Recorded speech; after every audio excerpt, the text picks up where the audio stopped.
Hey guys, so it's crazy to think that the iPhone 10 is over 5 years old, and I think Apple will soon be discontinuing this device from current software support.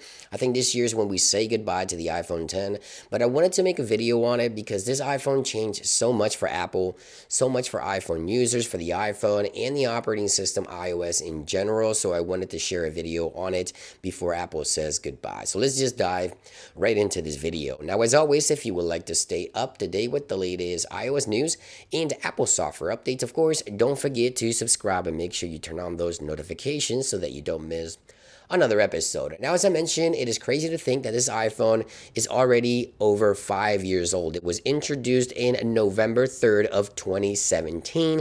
At the current time, it is about 5.5 years old, and it still runs iOS 16 and it runs it fairly well. The operating system works very nice on the 5.8-inch display. This iPhone changed, as I mentioned, the iPhone's experience forever. For first time, we saw an entirely gesture-based operating system, right? Because Apple got rid of Touch ID with iPhone 10, so they had to come up with the home bar, this bar right here, which allows you to go into the app switcher, swipe through applications, and of course do everything that we do on iPhones nowadays. So they got rid of Touch ID and replaced it, of course, with Face ID, which is something that Apple also changed with iPhone 10. This is the new way where we unlock our phones, make payments, authenticate, download applications, all that good stuff. So Touch ID was set aside. They did release the iPhone 8 alongside this, but they kept this one in the line as the primary main focus flagship phone for the time, because Apple mentioned that this was going to be the technology for the future for the next 10 years. Now, the iPhone 10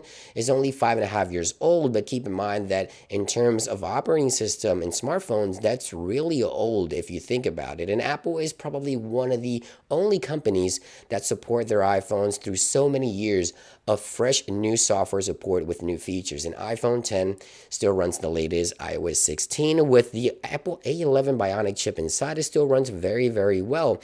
Now, there's something that Apple also changed with iPhone 10, and of course, aside from Face ID, which is one of the biggest deal with this device, all-screen design, getting rid of Touch ID, we also saw Siri moving over to the side button. Of course, no home button means Siri had to go somewhere else. The side button, you long press, and there you get Siri. So it changed a lot in regards to the operating system, the way the iPhone looked, the way the iPhone felt, and the way it performed at its time.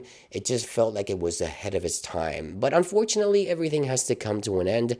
And this year, I believe the iPhone 10 will drop support from current software with iOS 17. Now, iOS 17 and Beta 1 is expected within the next 2 months as of the filming of this video. The first beta should launch at WWDC June 2023, but iOS 17 won't be released to the general public until maybe late September of 2023, which will mark exactly about 6 years of iPhone 10, right, since its launch. It did launch in November of 2017, and September of 2023 will mark close to 6 years of this device being launched. So in regards to new software support, I don't think the Apple A11 will be supported. Any Apple A11 device that includes the iPhone 8 and 8 Plus, of course. Unfortunately, I hope I'm wrong, but I don't think Apple will be supporting these devices. There's also other things that may hinder Apple from allowing iOS 17 to run on these devices. In case you didn't know, there's a physical issue and vulnerability within the chip inside the A11 that allows it to forever be pwned or jailbroken.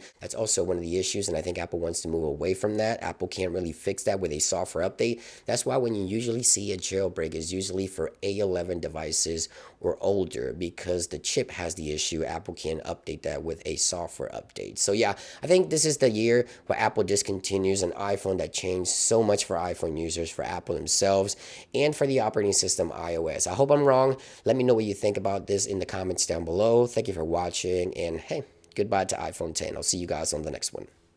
Peace.